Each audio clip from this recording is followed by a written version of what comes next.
hari ini kita akan belajar seri yang ketiga, saudaraku, ya, seri yang ketiga dari satu tema, yaitu area penyediaan Tuhan atau God's provision.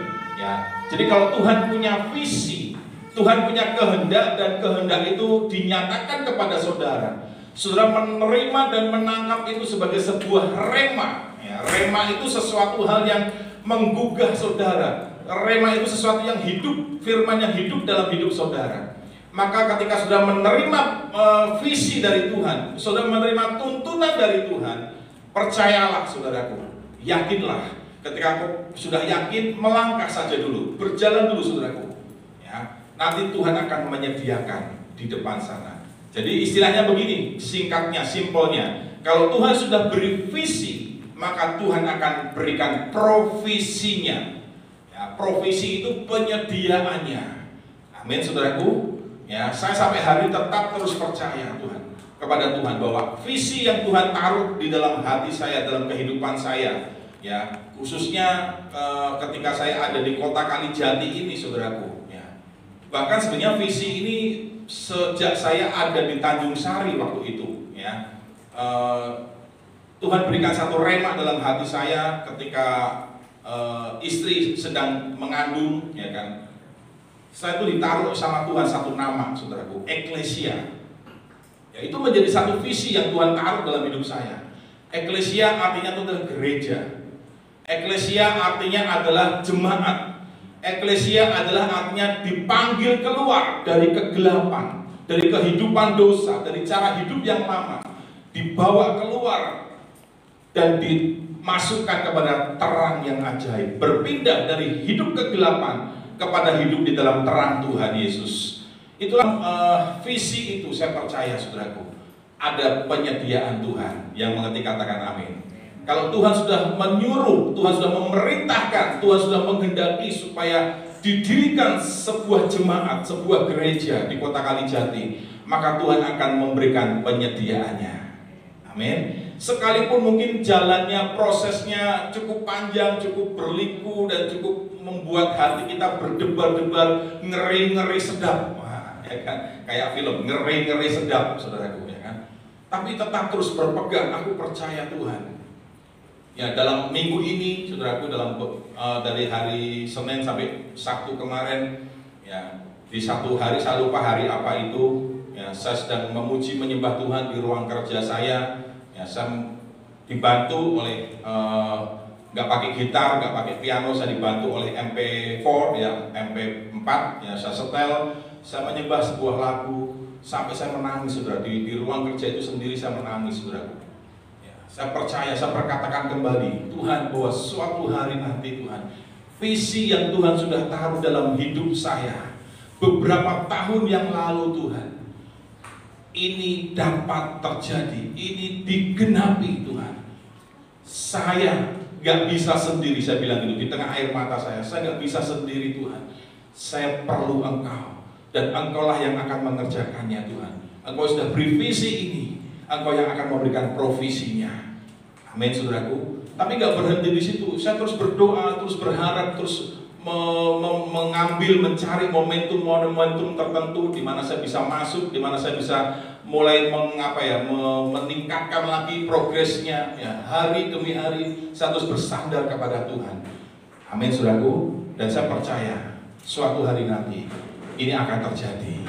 Amin saudaraku. Ya, ini pasti terjadi. Saya percaya Tuhan yang sudah beri visi, Tuhan yang akan menyediakan. Hanya saja, nah ini, hanya saja garis bawahi, penyediaan Tuhan itu tidak terjadi dengan sendirinya, saudaraku. Penyediaan Tuhan tidak terjadi ujuk-ujuk, sekonyong-konyong, tiba-tiba. Tapi ada hal-hal, ada area-area yang kita harus ada di area itu, sehingga semua penyediaan Tuhan yang dikatakan dalam firman-Nya, aku telah menyediakan, aku telah mengaruniakan segala berkat rohani yang di dalam surga itu. Segala berkat itu sudah disediakan. Hanya kita tinggal mendownload, menginstalnya, dan mengaplikasikannya dalam hidup saudara dan saya. Tetapi saudara harus ada di area-area itu. Mungkin bisa mundur satu slide dulu sebentar. Kita mungkin ada yang lupa atau belum mengikuti, ini kesimpulan yang kemarin. Area penyediaan Tuhan yang pertama, saudara, harus ada di atas gunung Tuhan. Area yang kedua, kalau saudara ingin bisa mendownload, menginstal, mengambil segala berkat rohani yang di surga, berkat-berkat spesial, berkat anak. Sekali lagi, berkat anak. Saudara bisa ambil itu, sudah bisa tarik itu dari surga menjadi bagian dari kehidupan saudara di bumi ini. Saudara harus ada di area di atas gunung Tuhan dan di area ketaatan. Amin, saudaraku. Kalau saudara di luar area ini, saudara nggak bisa menginstal, saudara nggak bisa mendownload itu berkat-berkat rohani di surga, itu nggak bisa, saudara. Saya kasih perumpamaan, ilustrasi, analogi kemarin, ya seperti handphone ini. Kalau saudara ingin mendownload, memainkan seluruh fasilitas aplikasi ataupun semua fasilitas handphone saudara, saudara harus ada di area hotspot wifi. Saudara harus punya kuota. Kalau saudara nggak punya kuota, area kuota saudara habis atau masuk masa tenggang, saudara di luar area itu, handphone semahal, secanggih apapun nggak bisa bekerja dengan maksimal. Saudara nggak akan bisa mainkan handphone ini dengan maksimal sesuai apa yang saudara inginkan. Saudara nggak bisa mendownload aplikasi-aplikasi yang saudara perlukan. Gak ada gunanya handphone semahal, secanggih apapun, saudara.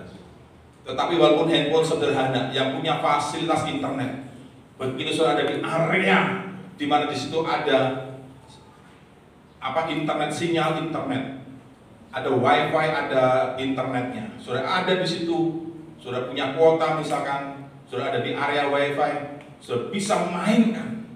Sama, saudaraku, untuk saudara bisa menginstal, mainkan aplikasi-aplikasi berkat di surga, sudah ada di area-area itu. Yang mengerti katakan amin. Di atas gunung Tuhan berbicara tentang ibadah kita. Abraham berkata kepada bujangnya, kan didampingi oleh 2 orang bujang. Ketika sudah sampai di gunung Moria, di kaki gunung Moria, Abraham ngomong begini sama bujangnya, "Hai bujangku," kira-kira begitu ya, "kamu tinggal di sini. Aku dan Ishak akan naik ke gunung itu. Kita berdua," ini maksudnya, "akan kembali lagi." Artinya Abraham tidak akan kembali sendirian, tapi dia akan tetap kembali dengan Ishak anaknya. Karena Abraham percaya Ishak ini pasti akan diganti dengan yang lainnya. Ishak tidak akan dikorbankan. Tuhan akan menyediakan pengganti buat korban Ishak ini, saudara. Sehingga Abraham berkata, "Kami akan kembali. Kami akan ke sana. Kami akan sembahyang. Kami akan naik ke gunung itu." Yang akhirnya di ayat berikutnya dikatakan gunung Tuhan. Di tempat itu, di gunung itu kami akan sembahyang. Jadi gunung Tuhan itu berbicara tentang ibadah kita, ibadah saudara dan saya. Kehidupan doa saudara bagaimana hari-hari ini? Kalau saudara tidak ada di area kehidupan doa, saudara tidak pernah peduli dengan Tuhan lewat hubungan persekutuan pribadi dengan Tuhan, saudara sulit sekali untuk memainkan berkat-berkat yang di surga. Saudara sulit sekali mengalami berkat-berkat yang Tuhan sediakan itu. Berkatnya cuma biasa. Itu gunung Tuhan, persekutuan kita dengan Tuhan, ibadah kita, kehidupan doa kita bagaimana hari-hari ini. Saudara, sepanjang minggu sejak saya sampaikan ini, bagaimana kehidupan saudara? Ada perubahan nggak? Yang tahu hanya diri saudara sendiri. Saudara sudah memulai membiasakan nggak? Mulai membangun nggak kehidupan di atas gunung Tuhan ini? Gaya hidup di atas, di area di atas gunung Tuhan. Sejak saya sampaikan mungkin bulan ini ya, bulan 7 ini ya. Saya sampaikan dari bulan 7 minggu pertama, minggu kedua, sekarang minggu ketiga. Saudara sudah mendengar, mungkin sudah diulang, direview, direfresh beberapa kali, sudah masih dengar. Mungkin ada hal-hal yang baru, sesuatu yang baru yang hari ini baru sudah dengar. Saudara sudah nggak mulai praktek sejak bulan Juli, sejak minggu pertama, sejak ini disampaikan kepada saudara. Hati saudara tergugah nggak untuk saudara ada di area gunung Tuhan? Artinya sudah mulai ada satu semangat nggak? Ada satu kerinduan, lapar, haus nggak untuk memperbaiki kehidupan mesbah doa saudara? Saudara sendiri yang bisa menjawab. Saya nggak tahu. Hanya saudara pribadi dan Tuhan yang tahu. Kalau belum, saudara belum respon ini, saudara mungkin masih banyak modifikasi, banyak pembenaran akan firman ini. Belum terlambat. Hari ini sudah direview kembali, direfresh kembali. Pulang dari ibadah ini, saudara ayo bangun kehidupan saudara secara pribadi untuk bersekutu dengan Tuhan. Punya gaya hidup yang intim dengan Tuhan. Punya ibadah yang benar kepada Tuhan. Amin, saudaraku. Ya. Yang kedua, area ketaatan. Sudah belum? Sebelum saya lanjutkan ke poin 3 dan keempat hari ini, saya mau pastikan saudara sudah belum di area ketaatan. Makanya saya perlu review kembali, refresh kembali, mengingatkan saudara kembali, memotivasi saudara kembali. Ayo, kalau saudara belum ada di area ketaatan, cepat saudara ada di area ketaatan. Kemarin di morning call, ya secara online, saudaraku, saya mengisi morning call itu ibadah doa pagi yang diadakan oleh Aruna GBI Sukawarna melalui Zoom, ya melalui online. Saya dijadwal untuk mengisi tanggal 13 Juli kemarin. Ya, saya sampaikan tentang area ketaatan ini, saudara. Dan saya mendapatkan sesuatu yang baru dari saya mempersiapkan tema ini, ya. Poin area ketaatan ini, saya mau sampaikan apa yang belum saya sampaikan kepada saudara, yang saya dapatkan waktu saya sampaikan di morning call itu. Saya ditambahkan lagi hikmat oleh Tuhan tentang area ketaatan ini. Ketika saya baca kembali Kejadian 22 ini, saudaraku, saya baca ulang lagi, saya mendapati apa value, apa nilai, apa kualitas, bagaimana kualitas ketaatan yang dipraktekkan oleh Ishak. Saya mendapatkan hikmat ini, saudaraku, yang belum saya bagikan kepada saudara, dan hari ini saya mau bagikan kepada saudara sedikit saja tentang hal ini. Kualitas atau value atau nilai ketaatan yang dipraktekkan oleh Ishak saya dapatkan ketika bersama dengan Abraham ayahnya, ketika berjalan berdua menuju ke Gunung Moria. 2 bujang ditinggal di kaki gunung itu. Sampai di atas gunung, Ishak bertanya kepada papahnya, "Ayah, Bapak, di sini sudah ada kayu bakarnya. Semuanya sudah tersedia. Di manakah korban sembelihannya?" Bayangkan, saudaraku, ini yang mau dikorbankan sebagai korban sembelihan adalah Ishak.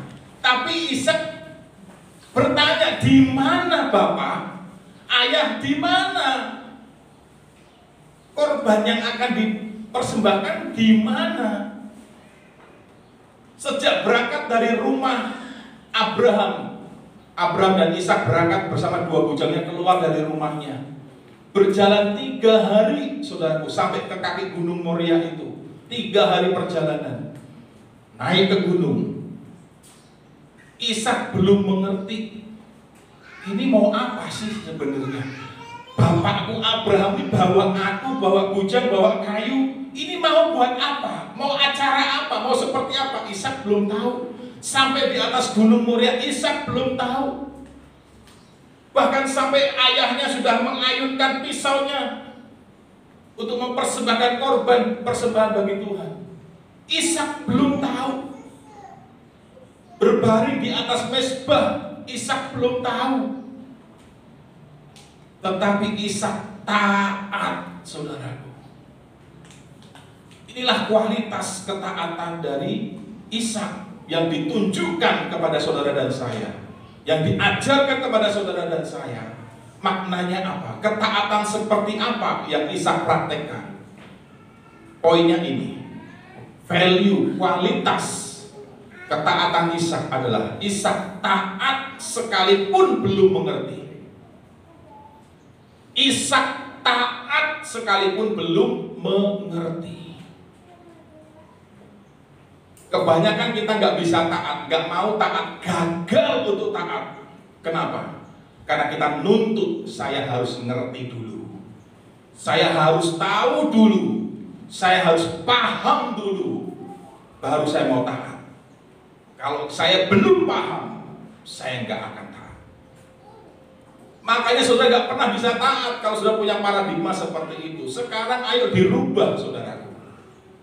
Pak Niko, Pak David Cakra almarhum, setiap kali ada kesempatan di KUL 2 para pemimpin, para leader, Pak David Cakra selalu mengatakan hal ini. Ketika membahas tentang ketaatan, selalu Pak David Cakra nggak lupa bahas, taat itu harus sebelum kita ngerti. Jangan nunggu ngerti dulu, saudara nggak akan pernah bisa taat. Mungkin hari ini saudara dan saya gak bisa taat kepada Tuhan, kepada firman-Nya, kepada otoritas yang di bumi ini yang Tuhan jadikan sebagai perwakilannya untuk mengajar saudara, untuk menggembalakan saudara, untuk menuntun saudara ke tempat yang Tuhan mau. Saudara belum bisa taat. Mungkin penyebabnya ini.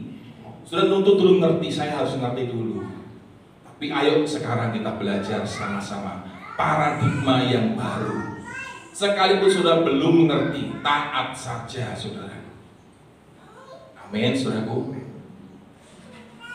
Ayo menara doa. Gak ngerti apa sih menara doa, untuk apa sih menara doa. Udah gak ngerti pun jalan dulu, melangkah dulu, taat dulu saudaraku.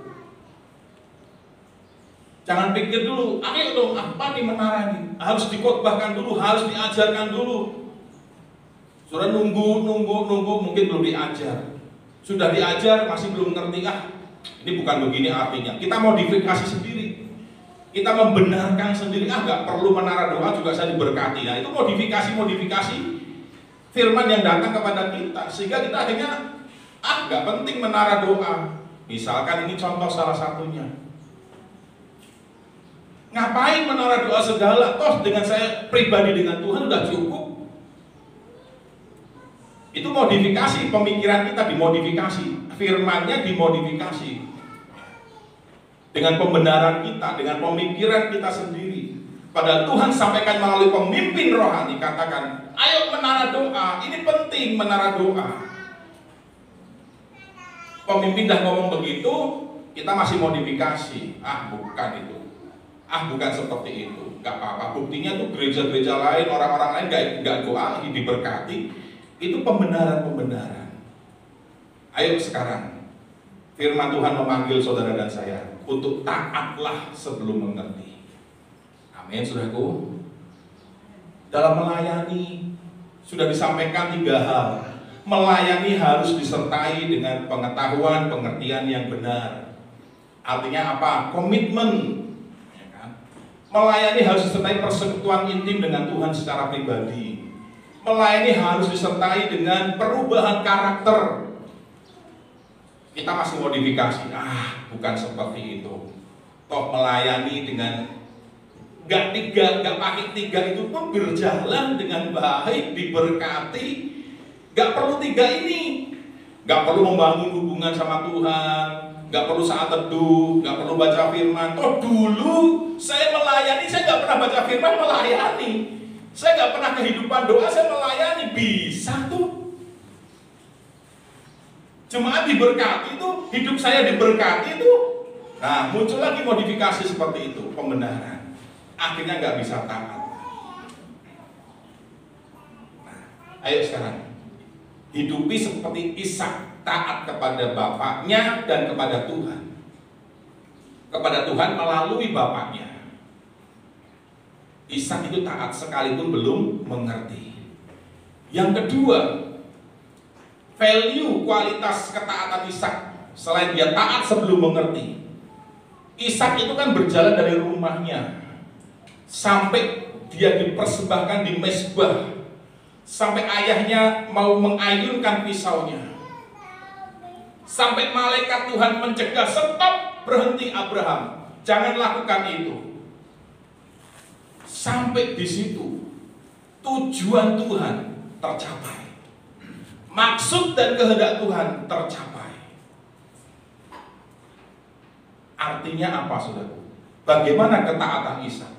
Ishak itu berjalan bersama-sama, berkomitmen, berjalan bersama-sama sampai pada tujuan.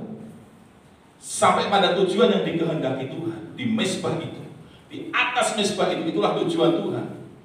Ishak taat, itulah value-nya.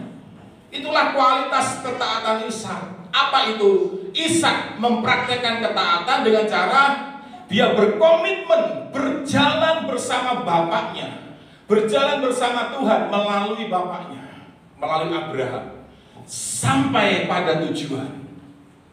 Inilah ketaatan yang saudara harus praktekkan hari-hari ini. Saudara berjalan bersama-sama sampai tujuan enggak? Atau kelihatannya jalan sama-sama, tapi tujuannya berbeda. Tapi hari ini kita diajar oleh Ishak. Kalau taat itu bentuknya, wujudnya, aplikasinya adalah kita punya komitmen, ayo kita jalan sama-sama sampai tujuan. Itu ketaatan, saudara. Value ketaatan yang Tuhan minta seperti itu. Kalau kita belum sampai di kualitas itu, ayo upgrade, belajar, naik satu tangga atau naik 2 tangga, saudara. Praktekkan itu. Tangga pertama ngerti nggak ngerti, taat dulu. Tangga yang kedua, komitmen, berjalan bersama-sama sampai pada tujuan. Yang mengerti katakan amin. Kita lanjut yang ketiga sekarang. Klik satu lagi. Kejadian 22 ayat 16. Ini menjadi yang ketiga. Area tidak segan-segan. Kalau saudara ada di area ini, saudara bisa download itu semua. Apa yang saudara inginkan, bukan butuhkan ya, inginkan. Wah, Tuhan akan sediakan. Kenapa? Karena Tuhan tahu keinginan saudara sesuai dengan Tuhan, bukan keinginan daging saudara.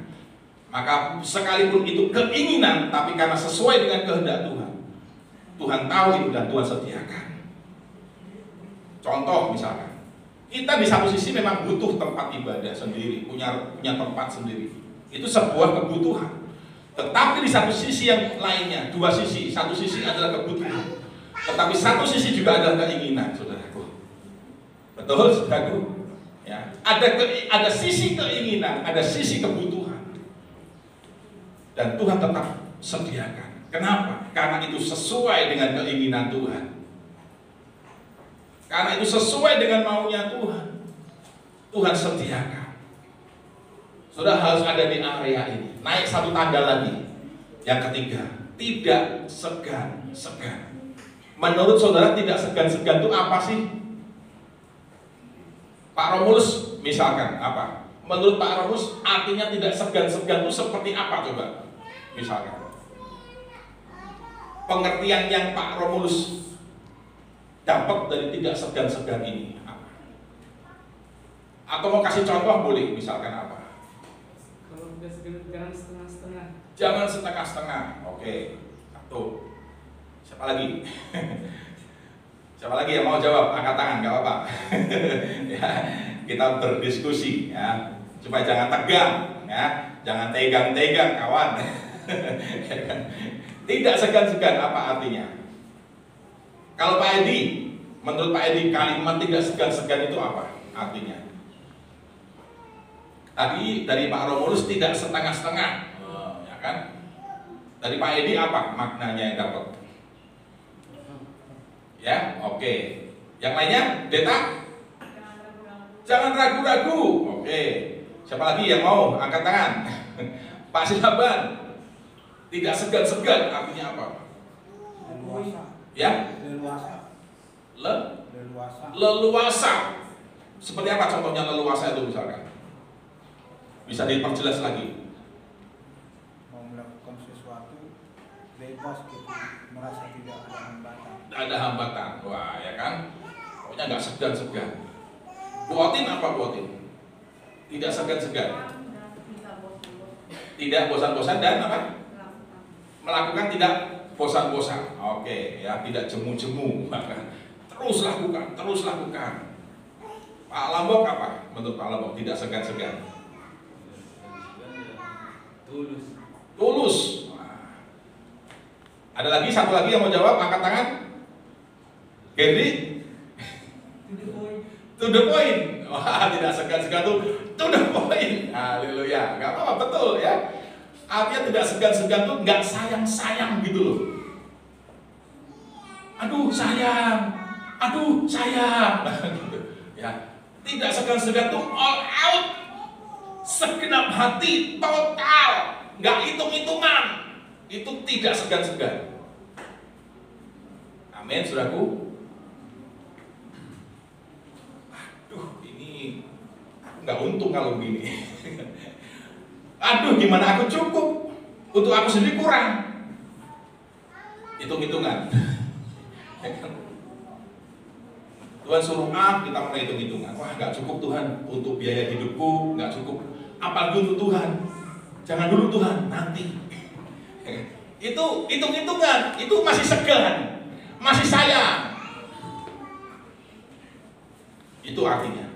Tetapi kalau sudah lakukan tidak segan-segan, nggak sayang-sayang, ketika Tuhan suruh A, walaupun sudah belum ngerti, tapi itu sudah tangkap dari Tuhan, langsung, aduh ini bener ini. Sudah tuh punya kepekaan, Tuhan kasih. Punya hati nurani, Tuhan kasih itu. Kalau itu bekerja, itu saudara aktifkan. Dan saudara dengan percaya ketaatan saudara lakukan. Saudara nggak segan-segan.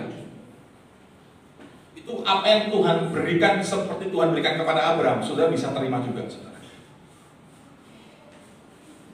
Amin, saudaraku. Jangan takut. Alkitab di Amsal berkata, ada orang yang menyebar harta dan dia bertambah kaya. Tapi orang yang menghemat luar biasa, pelit maksudnya, itu bahasa yang adem itu. Alkitab pakai bahasa yang adem, yang soft. Menghemat itu artinya pelit sebenarnya. Dia kekurangan. Baca tuh Amsal berapa? 10 atau 11 ya? 11 kalau nggak salah. Amsal 11. Sudah masih segan-segan nggak untuk Tuhan? Sudah renungkan ini. Kalau sudah masih hitung-hitungan sama Tuhan, saya mau kasih ini, tapi harus begini. Ada tuntutan kita, ada motivasi kita. Berarti sudah masih segan, masih hitung-hitungan. Amin, saudaraku. Ketika saya melepaskan seluruh persembahan kasih saya untuk persembahan sulung, saya nggak segan-segan lagi, saudaraku. Percaya aja Tuhan nggak akan kasih saya makan batu, saudaraku. Saya nggak berpikir lagi nanti sebulan mau makan apa ini. Saya nggak pikir lagi, pokoknya saya taat walaupun nggak ngerti. Pemimpin udah kasih A, B, C. Saya mulai praktek, oh iya bener ya. Firman Tuhan benar, saya membuktikan. Itu membuat saya nggak ragu-ragu. Makanya sudah ayo nyebur dulu, saudaraku. Nyebur dulu, alami, baru sudah ngerti nanti. Akan Tuhan buat mengerti. Kalau selama saudara nggak berani nyebur, ya sudah nggak akan ngerti di dalam itu ada apa. Saudara bisa tahu di bawah laut itu indah kalau sudah mau menyelam. Baru tahu, oh bener. Ternyata bukan kata orang lagi, di bawah laut itu indah. Banyak, wah pemandangan yang luar biasa. Bagaimana sudah bisa begitu? Karena sudah berani menyelam.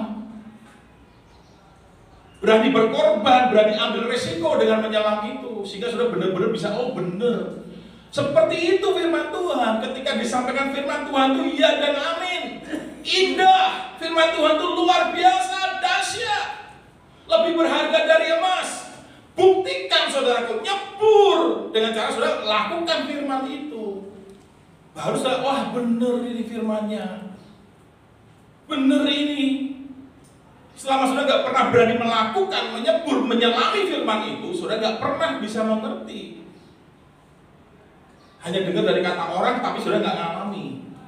Sehingga saudara akhirnya terus segan, terus sayang, terus hitung-hitungan sama Tuhan. Amin, saudaraku. Ayo, untuk amanat agung, kita ini udah sangat singkat waktunya, saudaraku. Kita ini gereja Tuhan punya goal, punya target, punya tujuan. Kita harus menyelesaikan amanat agung ini paling tidak tahun 2033. Ini harus kita selesaikan. Ini tekad gereja hari-hari ini. Tekad kita gereja itu hari-hari ini. Pokoknya 2033 kita harus tuntaskan amanat agung. Apa dasarnya? Karena tahun 2033 itu adalah ulang tahun ke-2000 amanat agung diberikan. Lahirnya amanat agung itu sekitar tahun 0 Masehi, ketika Yesus melayani. Umur 33 tahun Tuhan naik ke surga dan meninggalkan amanat agung. Berarti usia kurang lebih perkiraan ulang tahun yang ke-2000 amanat agung itu tahun 2033. Itu target kita harus selesaikan.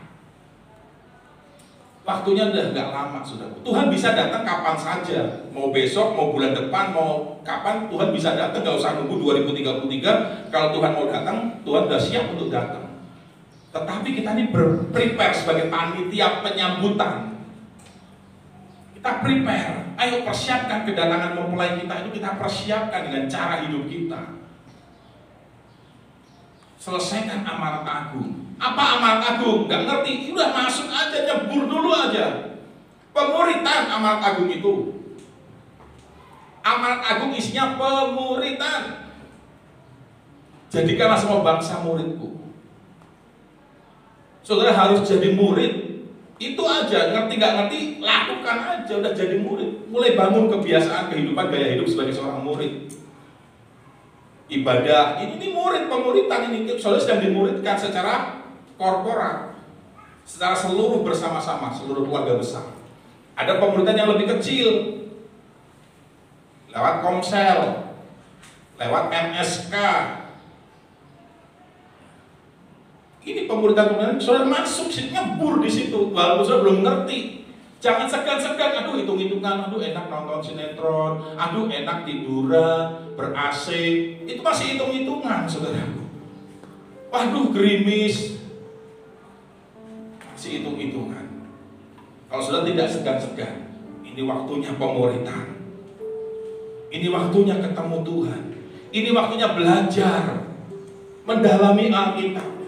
Sudah nggak segan-segan, nyebur dulu aja. Nanti ngerti nggak ngerti, suatu hari Tuhan akan buat saudara ngerti. Amin. Berjalan bersama-sama sampai pada tujuan. Jangan kelihatan berjalan bersama-sama tapi tidak satu tujuan, maunya sendiri, nggak taat. Saudara nggak ada di area itu, nggak ada di area penyediaan Tuhan. Tapi kalau sudah mau, mungkin. Ini menjadi jawaban saudara. Kenapa hari-hari ini kok aku gak ngalami sesuatu ya dari Tuhan yang luar biasa, kok kayak begini aja gitu. Mungkin saudara ada di luar area ini. Ini jawabannya. Sekarang Tuhan menjawab pergumulan saudara. Tuhan menjawab pertanyaan saudara selama ini. Saudara ayo ambil keputusan. Saudara harus ada di area itu, di atas gunung Tuhan, area ketaatan, dan tidak segan-segan. Jangan hitung-hitungan sama Tuhan, saudaraku. Mau berangkat ibadah hitung-hitungan sama Tuhan. Waduh, sayang aku datang jam 9, datang jam setengah 10 aja tepat misalkan. Hitung-hitungan sama Tuhan. Datanglah, persiapkan diri kita. Jangan segan-segan, jangan hitung-hitungan waktu sama Tuhan. Jangan hitung-hitungan berkat sama Tuhan. Tuhan sudah buktikan semuanya, saudara. Next berikutnya. Ini ayatnya, ya, perhatikan ini ayatnya ya. Katanya, kata Tuhan, kata Allah, aku bersumpah, wih, dahsyat. Tuhan bersumpah demi dirinya sendiri. Kenapa? Karena tidak ada yang lebih tinggi dari Tuhan. Dia yang sudah di pupiknya, di puncaknya. Tidak ada yang lebih tinggi dari Tuhan. Makanya dia bersumpah demi dirinya sendiri. Demikian sumpah Tuhan. Karena engkau Abraham telah berbuat demikian. Berbuat demikian apa? Artinya berbuat demikian apa, saudara? Menyerahkan Ishak.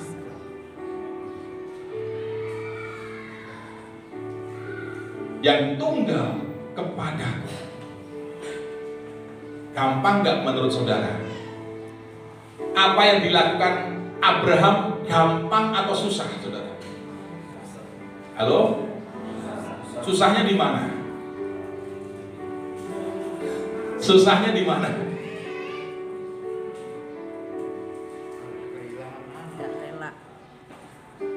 Apakah hanya sekedar kehilangan anak? Nunggunya lama. Berapa tahun, Pak? 100 tahun. Bukan 100 tahun. Untuk umurnya Abraham 100 tahun. Ya. 25 tahun, saudaraku. Abraham terima janji bahwa dia akan punya keturunan, dia akan ada anak perjanjian. Itu umur 75 tahun. Umur 100 baru ada nih Ishaknya lahir. Udah nunggu 25 tahun, udah beranjak remaja, sekitar 12-13 tahun mungkin, sekitar itu. Ya persisnya nggak bisa diperkirakan persisnya, ya kan. Tapi perkiraan mendekatinya, ya kan. Udah beranjak 12-13 tahun lah kurang lebihnya, udah mulai beranjak remaja. Tiba-tiba Tuhan minta. Orang mau mengadopsi bayi saja, saudara. Sang ibu untuk rela melepaskan anaknya untuk diadopsi oleh orang lain. Apa yang dilakukan, saudaraku? Begitu melahirkan, dia nggak akan mau pegang itu bayi, saudaraku. Karena kalau dia pegang bayinya, dia lihat bayinya, dia sulit untuk melepas. Itu kebanyakannya seperti ya, walaupun nggak semuanya, mungkin ada kasus-kasus tertentu nggak seperti itu. Gak gampang, saudaraku, yang dilakukan Abraham itu, makanya dikatakan tidak segan-segan. Maka aku akan memberkati engkau berlimpah-limpah dan membuat keturunanmu sangat banyak seperti bintang di langit, pasir di laut. Turunanmu menduduki kota-kota, menjadi pemimpin. Ini tidak segan-segan. Begitu Abraham dengar Tuhan, Abraham, sekarang bawa anakmu, persembahkan anakmu yang tunggal. Alkitab mencatat, besok pagi-pagi benar. Abraham mempelanai keledainya, mempersiapkan segala sesuatunya untuk perjalanan ke Gunung Moria. Pagi-pagi benar. Abraham gak tawar-menawar sama Tuhan. Tuhan, kenapa? Engkau kan udah berjanji. Ini anak janji Tuhan, anak perjanjian. Kenapa harus dipersembahkan kembali? Aku sudah nunggu 25 tahun. Aku udah rawat dia 13 tahun, 12 tahun, kurang lebih. Sekarang kau mau ambil lagi? Gak salah Tuhan. Abraham gak begitu, saudaraku. Pagi-pagi dia langsung siapkan semuanya. Dia jalan berempat, 2 bujang dan 1 Ishak, dan dirinya sendiri. Sampai Ishak nanya, korbannya di mana? Itu hatinya Abraham, saya percaya langsung dek, saudaraku. Aduh. Mungkin Abraham menangis di situ, saudara. Hatinya mungkin terenyuh. Aduh. Mungkin hatinya mulai bimbang, mungkin, tapi Abraham menguatkan. Abraham berkata, Tuhan, yang akan menyediakan. Abraham gak segan-segan, saudara. Hari ini kalau Tuhan minta sesuatu yang ada pada saudara, itu sesuatu yang saudara sayangi, gimana saudara? Ini kesayangan saudara, entah harta, ini bernilai buat saudara. Gimana saudaraku? Saudara mau kasih nggak? Renungkan saudara.